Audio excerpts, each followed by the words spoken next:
1월이라는 이 달이 갖고 있는 여러 가지 의미가 좀 있는 것 같아요. 새로운 출발을 하는 시기이고요. 도전을 하는 시기인 것 같습니다. 저도 얼마 전에 며칠 전이죠. 집에 딱 가는데 앞에 현관문에 뭐가 붙어 있었어요. 아마 여러분 집에도 많이 붙어 있을 것 같은데 지금이 그 어떤 등록을 신청하고 등록을 하는 아주 좋은 적기인 것처럼 광고에 이렇게 문구가 적혀 있었습니다. 헬스를 등록하라고 하더라고요. 제가 살이 많이 찐 걸 알고 헬스를 등록하라고 거기 딱 붙어 있는 거예요. 그래서 지금 등록하면 훨씬 더 저렴하게 이렇게 할 수 있다라는 어떤 회원권 할인 홍보물이 붙어 있었습니다. 제가 그걸 보면서 여러 가지 생각을 했어요. 그래, 이번에 다시 한번 시작해 보자. 과거에는 굉장히 날씬했거든요. 어제는 제가 곰이라는 어떤 캐릭터를 하나 얻었는데 지금도 약간 곰가잖아요. 이렇게 보시기에 되게 곰가인데 원래는 곰가가 아니었습니다. 굉장히 샤프하고 잘생기고 이렇게 턱선이 살아있는 그런 제가 과거에 믿기 어려우시겠지만 그런 외모를 갖고 있었습니다. 그래서 이제 그때로 한번 돌아가 볼까라는 생각을 하면서 열심히 그 홍보물을 쳐다봤습니다. 근데 그걸 보면서 여러 가지 생각이 들었어요. 많은 사람들이 새롭게 무엇인가를 출발하고 도전하겠지. 1월이니까 다시 한번 어떤 것을 달성하고자 어떤 것을 도전하겠지라는 생각이 들더라고요. 여러분 어떤 것을 또 도전하고 어떤 것을 출발하려고 하십니까? 우리가 어떤 달성하고자 하는 목적과 방향성이 우리 안에 있기 때문에 우리는 출발선에서 서게 됩니다. 어떤 배움의 출발선일 수도 있고요. 어떤 노동의 출발선일 수도 있고 다이어트라는 어떤 건강의 출발선일 수도 있습니다. 하나같이 무엇을 꿈꾸는 거죠? 이전보다 더 나은 내일을 꿈꾸면서 출발선에 서는 거예요. 더 좋아지길 원하는 어제보다 나은 내일의 모습을 생각하면서 우리는 출발선에 섭니다. 1월이 그래서 그 출발선에 참 많이 서는 시기인 것 같아요. 그런데 여러분 한 가지 중요한 질문을 하지 않을 수가 없어요. 그 질문이 무엇이냐면 여러분이 정말 원하고 바라는 무엇이 나아지길 바라는 마음에 우리가 그 출발선에 서느냐라는 거죠. 무엇이 정말 우리에게 필요한 것인가? 무엇이 나아졌을 때, 무엇을 이루었을 때 우리가 정말 만족하고 기쁘고 행복할 수 있느냐라는 거예요. 여러분이 지금 열심히 달려가고 있고 달려가려고 하는 그 출발선들을 제가 좋지 않다라고 이야기하는 것은 아닙니다. 취업도 해야 되고요. 승진, 결혼, 합격 여러 가지 출발선을 어떤 목적지를 향해서 그 출발선 앞에 서 있는 여러분들 응원하고 격려합니다.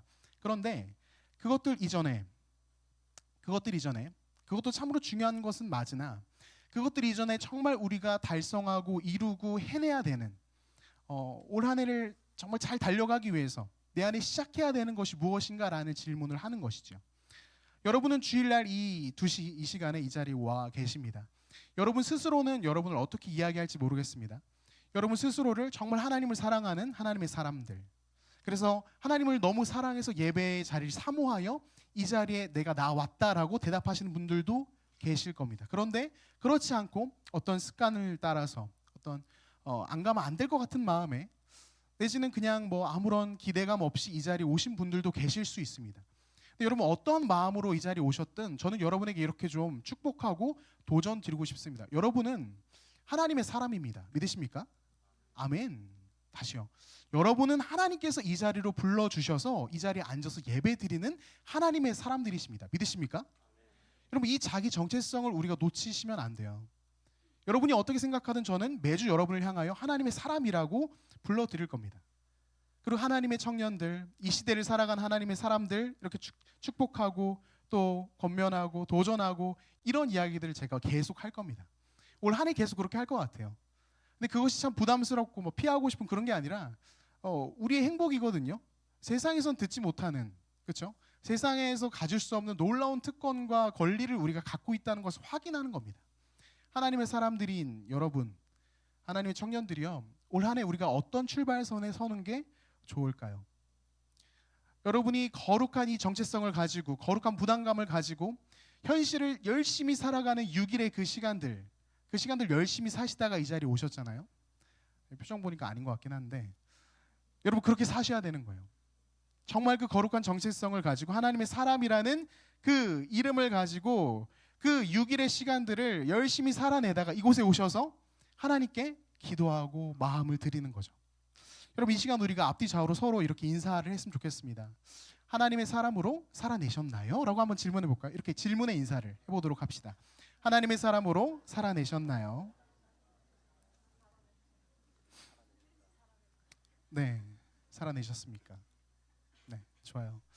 오늘 말씀은요, 어떤 이런 출발선 앞에 서 있는 우리 청년들에게, 이 시대를 살아가는 우리 청년들에게 기억해야 될 중요한 두 가지 내용을 담고 있습니다. 첫 번째는 무엇이냐면, 여러분, 이 시대의 틀을 깨트리는 하나님의 사람들이 되어야 한다라는 거예요. 이 시대의 틀을 깨트려라라는 거죠. 같이 한번 목소리로, 내 목소리를 한번 선포해 볼까요? 이 시대의 틀을 깨트려라. 틀을 깨트려라. 좋습니다.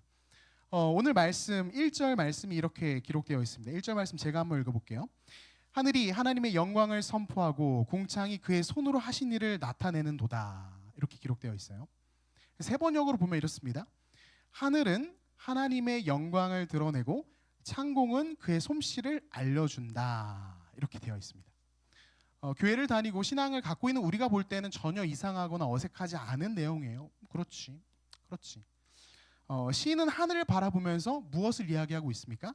하나님께서 만드신 작품이 바로 저 하늘이다라고 이야기하고 있어요. 하나님의 피조 세계 가운데 하늘도 있고 별도 있고 태양도 있고 모든 것이 있다라고 지금 이야기를 하는 거예요. 그 솜씨를 드러내고 하나님께 영광 올려드리는 고백이 바로 1절에 담겨 있습니다. 어떤 교회의 용어로 바꿔서 말한다면요, 이 모습은 바로 하나님의 일반 계시에 대한 내용이에요. 이 세상 만물에 하나님이 계시하셨죠. 그분을 보여주신 거예요.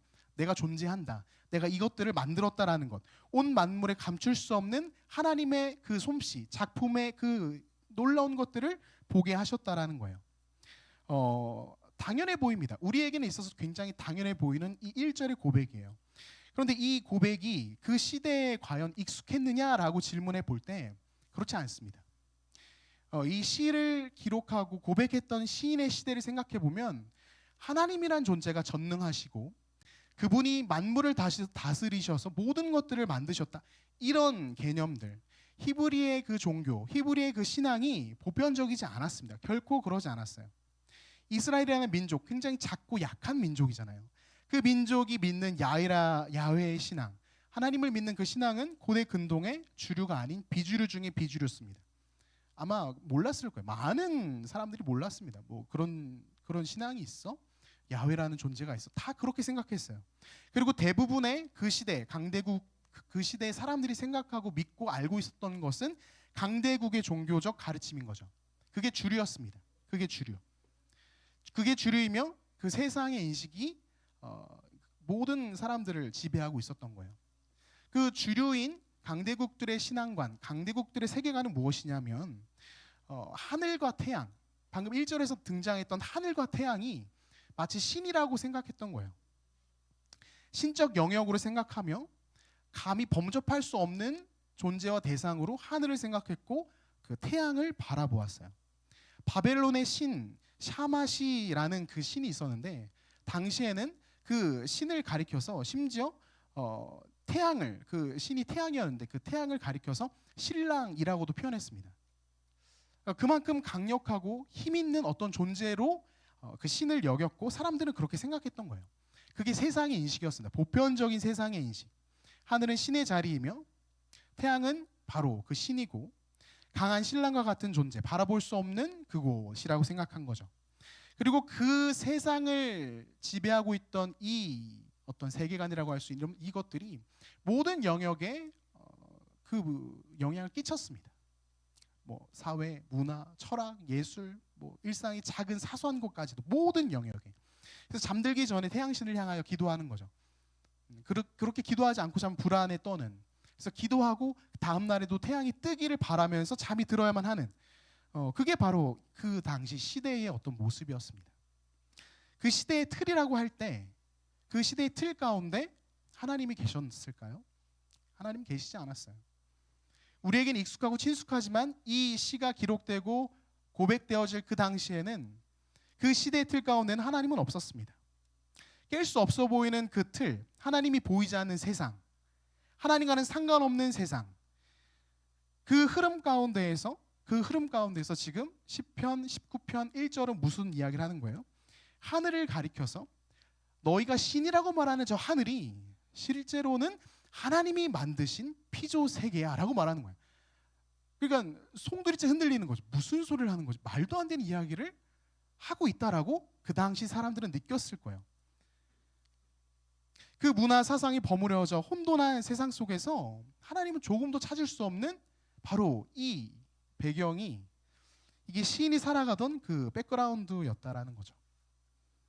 제가 분당우리 교회 청년부 오기 전에 다른 이제 그 교회에서도 청년 사역을 했습니다. 청년 사역을 하면서요, 그 곳에서는 훈련이 되게 많았거든요. 그래서 주일에 5시에 훈련이 시작이 돼요. 직장인 청년들을 대상으로 훈련을 하는데 5시 시작하면은 보통 이제 뭐 길면 1시간 반 정도 할 거라고 생각을 하지만 7시에 끝나면 빨리 끝난 겁니다. 5시, 6시, 7시. 그리고 계속 늘어지는 거예요. 8시, 8시 반, 심지어는 뭐 9시까지도. 5시부터 9시까지. 근데 제가 궁금했던 건 훈련을 받는 그 직장인들이 내일 출근해야 되는데 안 가는 거예요. 계속 거기서 훈련을 받고 서로 이야기하고 서로 그 마음을 나누는 거죠. 눈은 되게 피곤해 보이고 막 한숨을 쉬고 막 졸려 보이는데도 안 가고 그 자리에 있어요. 근데 그 시간까지, 굉장히 늦은 시간까지 그들이 이야기하는 것은 무엇이냐면 직장인 청년들이 세상에서 경험하는 그 자신들의 어려움을 계속 토로하는 거죠. 그 내용은 간단합니다. 뭐냐면 세상에 나가서 살다 보니까 도무지 하나님의 다스리심, 하나님을 어떤 생각할 그 겨를이 없다는 거예요. 그들의 현실에, 그들의 세상에 하나님을 생각하고 떠올리고 하나님에 대해서 말하고 그 다스리심 속에 자기가 하루하루 살아가는, 이게 불가능할 정도로 너무 힘들다라는 거예요. 뭐 요즘 세대는 어떤 종교를 그래도 존중하고 인정하잖아요. 그래서 너 교회 다니는구나, 신앙을 존중하고 인정하는 거, 그거는 괜찮습니다. 그런데 그것과는 별개로 하나님 정말 권능 있는 분, 능력 있는 분, 그래서 그 하나님을 믿고 살아가는 어떤 삶의 변화와 그 태도들을 갖고 살아가기에는 그들의 삶의 현장이 너무나도 어렵다라는 거죠. 하나님이 권능의 하나님이라고, 능력의 하나님이라고, 곁에 있는 직장 동료들과 이야기하다 보면은 이 시대의 권능은 돈 아니야? 능력은 돈 아니야? 하나님은 사랑이라고? 야, 돈 없으면 사랑도 못해. 이런 이야기를 듣는 거예요. 근데 실제로 발을 딛고 살아가는 그들의 현실 속에서 그 말이 또 틀린 말은 아닌 것 같은 거죠. 돈 없으면 사랑 못한다. 너 돈이 있어야 사랑을 할 수 있고 행복할 수 있고 능력이 있을 수 있다. 돈. 하나님을 뭐로 바꾸는 거? 돈으로 바꾸는 거예요. 돈이 있어야 네가 행복해. 하나님의 존재를 조금도 인정하지 않는, 하나님은 찾아볼 수도 없는 현실, 세상을 이야기하는 거죠. 사랑하는 청년 여러분, 시편 19편의 그 백그라운드와 그 시대의 상황과 여러분 오늘날 우리의 시대의 상황이 너무나 닮아 있지 않습니까? 하나님을 찾아볼 수 없어요. 하나님이 만드신 피조 세계를 바라보면서 하나님 만드셨어, 하나님 통치하고 계셔 라고 우리 머리로 알고 마음으로는 고백을 할 수 있지만 여러분 현실의 자리에서 그 고백을 하며 그 고백대로 살아가는 것이 너무나 어려운 거죠. 세상은 과거나 오늘이나 바뀌지 않았습니다. 동일합니다. 무엇이요? 하나님의 자리를 대체하는 거예요. 다른 것으로. 하나님의 권능과 그분의 솜씨가 만천하에 가득함에도 불구하고 그것을 지어가는 겁니다. 다 지워버려요. 이게 우리가 사는 현실이라는 거죠. 전 여러분에게 좀 질문 드리고 싶습니다. 여러분, 지금 우리는 이 세상의 틀 가운데 살고 있어요. 그 틀 가운데 열심히 최선을 다해서 살아가고 있습니다. 열심히 최선을 다해서. 여러분 어떻게 살아가고 계십니까? 그 틀 안에서 하나님은 전혀 찾아볼 수 없는 그 세상 속에서 조금도 이질감을 느끼지 못하고 그냥 하루하루 그래 맞아, 돈이 최고지, 돈이 있어야 사랑하지, 돈이 있어야 내가 행복하고 내 능력 인정받지 라는 이 세상의 틀 가운데 여러분 그냥 맞춰서 그렇게 서서히 무뎌져 가며 살아가고 계십니까? 아니면 여러분 이 시대의 틀 가운데 답답함을 느끼고 고통함을 느끼고 고뇌함을 고백하면서 여러분 살아가고 계십니까? 여러분 오늘 본문 시편 19편의 시인은요, 그 시대를 깨트리는 고백을 하는 거예요. 그 시대를, 그 시대의 강력한, 보이지 않지만 강력한 그 사상과 강력한 그들의 생각을 깨트리는 고백이에요. 심지어 4절과 5절에는 어떤 고백을 하냐면 4절과 5절 같이 한번 읽어볼까요? 4절과 5절 같이 한번 읽어보도록 할게요. 4절과 5절입니다. 4절과 5절이요. 네, 혹시 말씀이 준비가 안 되어 있으면 제가 읽을게요. 자, 하나님이 해를 위하여 하늘의 장막을 베푸셨도다. 해는 그의 신방에서 나오는 신랑과 같고 그의 길을 달리기 기뻐하는 장사 같아서. 4절 후반절부터 제가 읽었습니다. 여러분 어떤 말씀이냐면요, 그 해를 가리켜서 지금 하나님의 피조물이라고 말하며 그뿐만 아니라 하나님께서 하늘을 위해 해를 위해서 펼치셨다. 하늘을 해를 위해서 펼치셨다. 해가 운행하도록 하셨다. 이런 고백을 또 하고 있는 거예요. 그리고 지금 4절 후반절부터 5절까지 이 말씀을 다른 역본으로 보면은 이렇게도 또 기록이 되어 있는데 제가 읽겠습니다. 해 안에 하나님이 그의 장막을 두셨고 그는 신랑으로 오신다. 그러니까 지금 이 시인이 일부러 의도적으로 그 비유를 가지고 오는 거예요. 해를 가리켜서 신랑이라고 말하고 신이라고 이야기하는 그 비유를 가지고 와서 하나님이 주인공이야 라고 말하는 거예요. 아니야, 저 태양이 신이고 저 하늘이 신의 영역이고, 아니야, 그거 아니라 하나님이 주인공이야. 하나님이 진정한 통치자이시며 왕이 되셔서 이 세상의 신이라고 말하는 그 해를 어떻게 해요?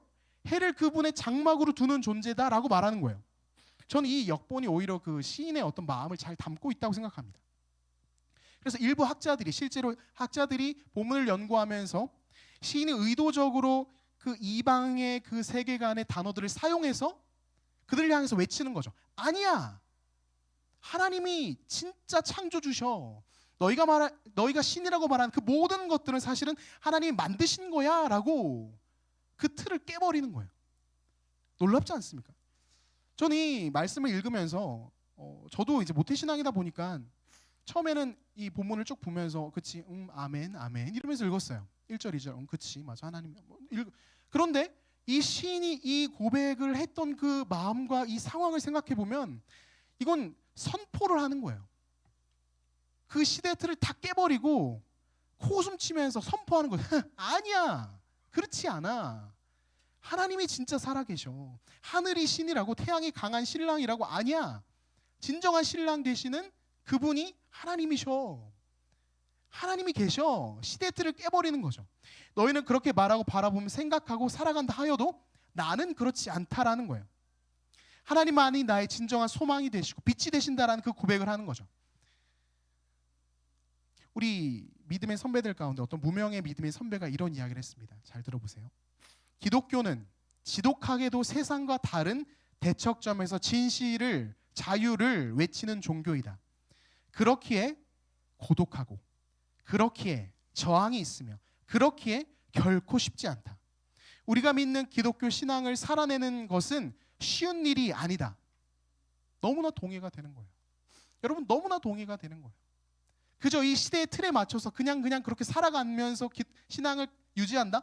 예, 그냥 껍데기뿐인 신앙생활을 하는 거, 그거 가능합니다. 근데 그게 아니라 정말 기독교 신앙인으로서, 믿음의 사람으로서, 하나님의 사람으로서 여러분 이 시대를 살아갈 때 너무 쉬운 일이 아닌 거예요. 너무 쉬운 일이 아닌 거예요. 그래서 저는 이 자리에 와서 예배드린 여러분이 너무 귀하게 보입니다. 여러분 너무 귀한 거예요. 그 힘든 시간들을 보내다가 이 자리에 오신 거잖아요. 그래서 격하게 인사해 드리고 싶은 거예요.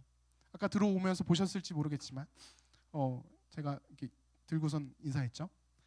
다음 주엔 더 격하게 할게요. 정말 격하게 여러분들을 환영하고 인사해주고 웰컴해주고 사랑해주고 싶은 거예요. 이 시대의 틀을 깨부시고 하나님만을 집중하고 하나님께만 나아가야 하는 그 삶의 자리가 우리의 삶의 자리이기 때문에 안타까운 것은요, 우리는 너무나 쉽게 그 틀을 깨부시는, 그거 아니야 라고 말하고 그게 정답이 아니야 라고 외치면서 살아내기보다 어떻습니까? 우리는 그 틀 안에 들어가는 게 너무나 편해요. 너무나 익숙합니다. 너무나 익숙해요. 목사인 저도 하나님의 말씀을 묵상하고 여러분 앞에서 하나님의 은혜를 이야기하는 저조차도요, 제 마음에 얼마나 많은 유혹이 밀려오는지 몰라요. 얼마나 많은 유혹이 밀려와서 이 시대의 틀에 맞춰서 적당히, 너무 힘들게 하지 마, 그냥 적당히, 그런 유혹이 밀려올 때가 얼마나 많은지 모릅니다. 그런데 여러분 오죽하겠습니까? 우리는 시대의 틀을 깨는 저항자가 되기보다 그 시대의 틀 안에 들어가서 적응자가 되는 거죠. 익숙하게.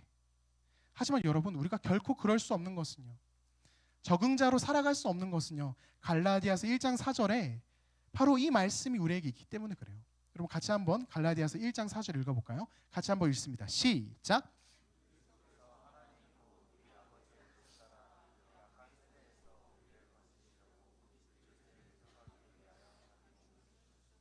아멘, 아멘. 이 악한 세대에서 우리를 건지시려고 우리 죄를 대속하기 위하여 자기 몸을 주셨으니, 여러분 이 악한 세대에서 우리를 이미 건져내셨다라는 거예요. 우리는 적응자로 살아가는 사람들이 아니라 저항자가 되어 하나님만을 바라보며 사실은 우리의 삶의 자리를 살아가야 되는 것이죠.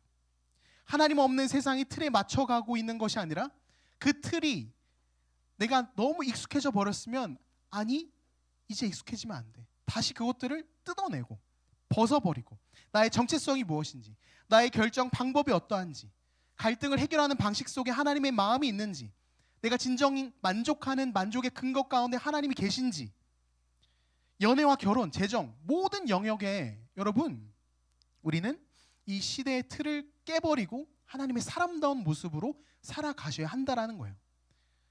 여러분 특별히 교회 안에서 저는 연애와 결혼, 이 중요한 가치들, 이 부분 또한 이 시대의 그 틀 안에서 우리가 자꾸 연애를 하고 있다라고 생각을 합니다. 교회인데, 교회 안에 들어왔는데 하나님이 기뻐하시는 방식으로 연애를 하고 결혼을 해야 되는데, 세상이 그 시대의 틀대로 갖고 와서 여기서 연애를 하고 결혼을 한다라는 거예요. 여러분 얼마나 비참한 일입니까? 여러분 그렇게 해서 결혼했다 한들, 결혼이라는 그 목적지에 도달했다 한들, 여러분 그 가정이 행복할 수 있을까요? 저는 아니라고 봅니다. 이렇게 말씀드려서 여러분 굉장히 죄송하지만 어떡합니까? 이게 사실인 걸. 결코 행복하지 않아요. 그 시대의 방향과 그 틀에 익숙해져서 그 눈높이에 맞춰서 결혼했는데, 교회에서 결혼했다는 거 말고는 세상과 다르게 전혀 없는 신앙생활, 가정이 꾸려진다? 여러분 굉장히 힘들 거예요. 정말 많은 영역에서 우리는 내 안에 파고 들어와 있는 무엇이요? 나에게 익숙한 이 세대의 틀을 실은 깨트려야 된다는 거예요. 여러분 그러면 질문해 봐야 됩니다. 무엇으로 우리가 깨트릴 수 있겠습니까? 여러분 무엇으로 깨트릴 수 있을까요? 여러분 능력이 있으십니까? 여러분 돈이 많으십니까? 돈이 많으면 깨트릴 수 있을 것 같아요. 아니요. 전혀. 이 시대의 틀 안에서 허우적거린다는 이 문제가 지금 앞서 드러났다면요, 이 시대의 틀을 깨트릴 수 있는 그것이 바로 오늘 말씀의 두 번째 우리에게 도전하는 내용입니다. 그것은 무엇이냐면 말씀의 출발선으로 나아가라라는 거예요. 같이 한번 따라할까요? 말씀의 출발선으로 나아가라. 아직 우리가 사인이 좀 안 맞네요. 다시 한번. 자, 말씀의 출발선으로 나아가라. 여러분 내 안에 스며들어와 있는 그 수많은 이 시대의 틀들이, 익숙해져 버린 그것들이 여러분 우리의 힘과 능력으로 깰 수 있는 게 전혀 아니에요. 절대 깨어지지 않습니다. 그런데 너무나 감사한 것은요, 우리에게 소망이 없고 능력이 없는 그 모습을 바라볼 때 하나님은 우리에게 말씀을 보여주시는 거예요. 오늘 본문 말씀이요, 집에 가서 다시 한번 찬찬히 말씀 읽어보시면 1절부터 쭉 이 시인의 고백들이 이어지는데 7절까지의 내용과 1절에서 7절까지 내용과 6절까지 내용과 7절 이후의 내용이 조금 달라져요. 분위기가 좀 바뀌어요. 6절까지는 하나님을 찬양하고 뭐 하나님께서 만지시 피조세계 하나님께 영광 올려드리는 막 이 이야기를 하다가 갑자기 7절부터는 말씀에 대한 이야기를 확 하기 시작해요. 그래서 학자들은 이거 다른 저자 아닌가 이런 이야기들도 있었습니다. 왜냐하면 분위기가 너무 갑자기 확 바뀌어버려서. 그런데요, 저는 그렇게 생각합니다. 이 시인은 알고 있는 거예요. 자신이 이 세상의 틀을 깨부시는 그 고백을 하고 선포를 하면서 막 이야기를 하다가 그 고백을 하는 가운데 본인이 깨닫게 되는 것이죠. 무엇을요? 결국 이 틀을 깨버리고 결국 하나님을 바라보고 그 앞에 내가 바로 설 수 있는 이유가 바로 말씀이었구나. 말씀이 없었다면 내가 할 수 없었구나를 본인이 깨달으면서 그 마음으로 7절부터 고백을 하기 시작하는 거예요. 자, 7절 같이 한번 읽어봅시다. 7절 자, 같이 한번 읽어볼게요. 자, 시작. 여호와의 율법은 완전하여 영혼을 소성시키시며 여호와의 증거는 확실하여 우둔한 자를 지혜롭게 하며. 아멘. 이 고백을 하기 시작하는 거예요. 자기 안에 말씀이 있어. 그 말씀의 능력으로 자기가 변화되어 이 세상의 틀을 깨트리는 고백을 하게 되었다라는 것이죠. 이 구절에 관해서 굉장히 많은 이야기를 할 수 있지만 한 단어만 좀 살펴본다면 영혼을 소성시킨다라고 이야기하고 있어요. 영혼을 소성시킨다. 여호와의 율법은 완전하여 영혼을 소성시키시며, 이렇게 나와 있습니다. 소성시킨다고요? 무엇을요? 이게 무슨 의미일까요? 생기를 불어넣는다라는 거예요. 우리 안에 생기를. 말씀이 우리에게 닿을 때 우리의 영이 세워져 가는 거예요. 우리의 영이 세워져 가는 거죠. 뿐만 아니라 더 나아가서 우리 영을 세워서 더 풍성하게 어떻게 해요? 제자리로, 원래 우리가 있어야 되는 그 자리로 돌려놓는다는 의미를 갖고 있어요. 여러분, 이 시대의 틀에 맞춰서 우리가 주저앉아 있고 그냥 적응자가 되어 힘을 다 잃어버리고 그냥 끌려가고 있다면, 하나님의 말씀이 우리에게 다가와 그 말씀이 내 영혼에 부딪힐 때 어떻게 된다고요? 앉아있고 주저앉아 있던 내가 다시 한번 세워지는 거예요. 다시 한번 똑바로 세워져서 어떻게 되는 겁니까? 원래 있어야 될 자리로 돌아가는 거죠. 원래 하나님 원하시고 기뻐하시는 그 자리로 나를 이끌어 간다라는 거예요. 무엇이요? 말씀이. 사랑하는 청년 여러분, 여러분 안에 말씀이 있으십니까? 그 말씀이 우리 안에 있어야 돼요. 말씀의 출발선 가운데 우리가 지금 서서 달려가야 된다라는 거예요. 다른 여러 가지 것들, 다른 중요한 목적을 향해 달려가야 될 출발선들 당연히 있죠. 맞습니다. 다 이루고 우리가 달성하고 해야 돼요. 승진하십시오. 응원하겠습니다. 결혼하십시오. 기도하겠습니다. 연애를 아직 못하고 계신다고요? 위로를 드릴게요. 여러분, 다 해야 돼요. 그러나 그것보다 더 중요하고 더 급하고 정말 시급한 것은 이 시대의 틀에 적응되어가는 우리에게 하나님께서 원하시는 첫 번째 출발선은 무엇이냐면 말씀의 선 앞에 우리가 선 거예요. 그 말씀이 우리에게 닿아서 어떻게 해요? 다시 한번 날 일으키고, 안진뱅이처럼 앉아있던 자가 일어나서, 사도행전에 그 모습 나오지 않습니까? 일어나서 기뻐 뛰며 어디로 향해 갑니까? 성전으로 뛰어 들어가잖아요. 원래 있어야 될 자리로 가는 거예요. 하나님을 예배하고 찬양하는 그 삶의 자리를 뛰어가는 겁니다. 사랑하는 청년 여러분, 말씀 가운데 다시 한번 회복이 있기를 소망합니다. 아멘. 여러분, 말씀이 여러분의 그 심령에 들려서 일어나는 역사가, 제자리를 나아가는 역사가, 하나님이 원하시는 그 자리를 사모하고 달려가는 역사가 우리 가운데 있기를 소망합니다. 여러분, 이 시대의 그 틀 가운데 주저앉아 무능력하게 적응자가 되어서 힘을 잃어버리는 인생들이 아니라, 여러분 청년의 시절, 이 얼마나 아름답고 빛나는 시절입니까? 달려가는 거예요. 하나님이 원하시는 그 자리로 달려가야 된다라는 거예요. 뿐만 아니라 8절은 이렇습니다. 8절 같이 한번 읽어볼게요. 8절 같이 읽습니다. 시작.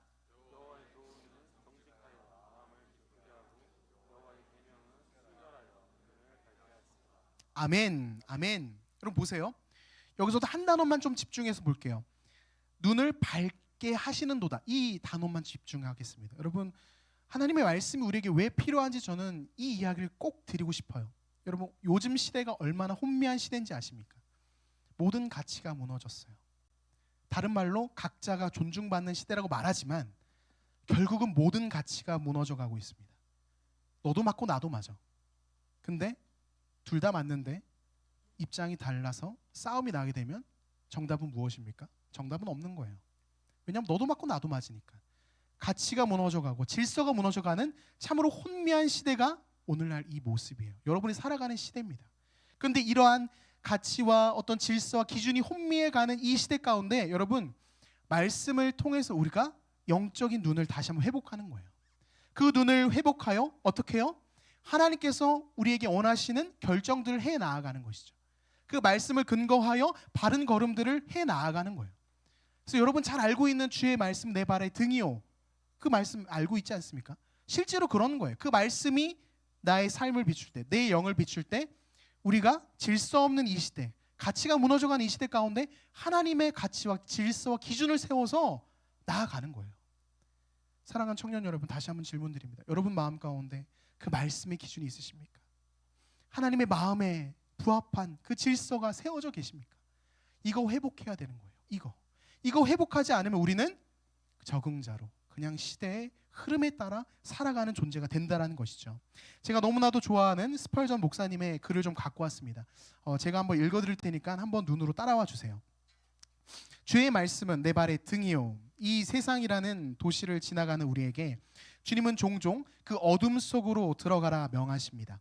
이때 말씀이 빛 없이 무턱대고 나섰다가 실족해서는 안 되지요. 사방에서 어둠이 나를 덮쳐올 때면 주님의 말씀이 횃불처럼 내 길을 밝혀줍니다. 동방의 옛 성읍에는 가로등이 없었기에 길손마다 도랑에 빠지거나 길 위에 더러운 똥더미를 밟지 않으려고 초롱불을 들고 다녔습니다.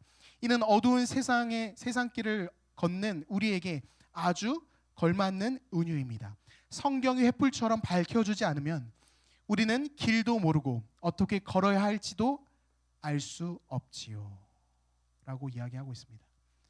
여러분, 그래서 이 시대를 살아가는 하나님의 사람들은요, 이 시대 틀을 깨기 위하여 부단히 자신을 돌아보고 점검하셔야 되고요, 그 돌아보고 점검하는 가운데 무엇으로 여러분의 영혼들을 새롭게 하는 거예요? 말씀으로 새롭게 하고, 말씀으로 돌아가서 다시 한번 하나님이 나를 세우시고 제자리로 돌려놓으실 때, 하나님이 나의 눈을 밝히 띄워주셔서 바른 선택과 바른 기준을 붙잡을 때, 여러분, 이 시대의 틀을 여러분이 깨실 수 있는 거예요. 저는 참 연약하고 부족한 목사지만 제가 한 가지 잘하는 게 있다면, 저는 되게 머릿속으로 꿈을 기대하고 막 이런 걸 되게 좋아합니다. 잘합니다.